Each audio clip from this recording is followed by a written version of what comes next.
Assalamualaikum warahmatullahi wabarakatuh. Nama saya Maimunatus Suhro, NPM 19140081, Prodi PGSD, kelas 4C. Saya kuliah di PTS atau Institut Pendidikan Tapanuli Selatan.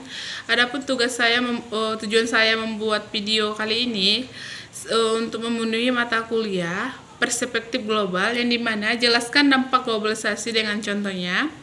Di sini akan saya jelaskan tentang dampak globalisasi, tapi di sini saya akan memakai dampak globalisasi yang negatif. Berikut ini dampak globalisasi yang negatif terhadap budaya Indonesia.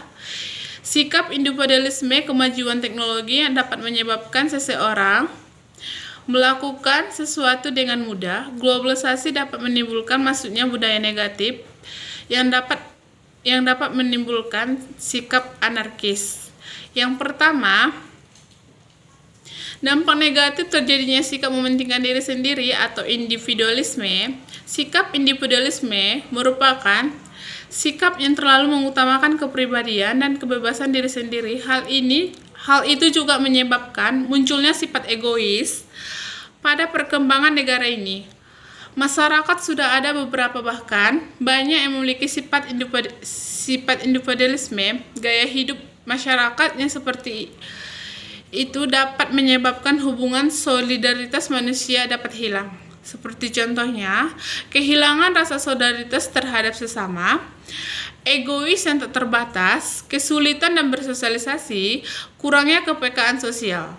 Solusi untuk mengatasi dari terjadinya mementingkan diri sendiri atau individualisme dengan cara memperluas cara pikir kita dengan belajar memahami kebutuhan dan keinginan orang-orang dan masyarakat di sekitar kita dengan banyak membaca, mendengarkan radio, dan pandangan orang lain, dan lain-lain. Yang kedua, dampak negatif menghambat pertumbuhan sektor industri. Sektor industri yang mengalami perlambatan pertumbuhan karena masih memiliki hambatan di lapangan sehingga menghalangi investasi. Sekitar kementerian diminta untuk mengidentifikasi persoalan industri dengan solusi sampai yang ke level operasional yang dapat diterapkan. Contohnya, keterbatasan teknologi, kualitas sumber daya manusia, dana pemerintah, atasnya dana pembangunan teknologi oleh pemerintah untuk mengembangkan inspektur dalam bidang riset dan teknologi. Untuk mengatasi solusi dari menghambatan pertumbuhan sektor industri ialah dengan cara perumusan dan penyelesaian hambatan industri di lapangan belum saja menyentuh ke operasional, seperti yang terjadi di sektor manufaktur, farmasi dan kesehatan, pertambangan dan pertanian. Yang ketiga, dampak negatif memburuknya proyek pertumbuhan ekonomi jangka panjang. Dampak yang negatifnya ini memperburuk proyek pertumbuhan ekonomi jangka panjang apabila hal-hal yang dinyatakan di atas tidak berlaku dalam suatu negara, maka dalam jangka pendek pertumbuhan ekonominya tidak stabil. Dalam jangka panjang pertumbuhan yang seperti ini akan mengurangi layanan pertumbuhan ekonomi, pendapatan nasional dan kesempatan kerja yang akan semakin lambat pertumbuhannya, dan masalah pengangguran tidak dapat diatasi atau malah semakin memburuk.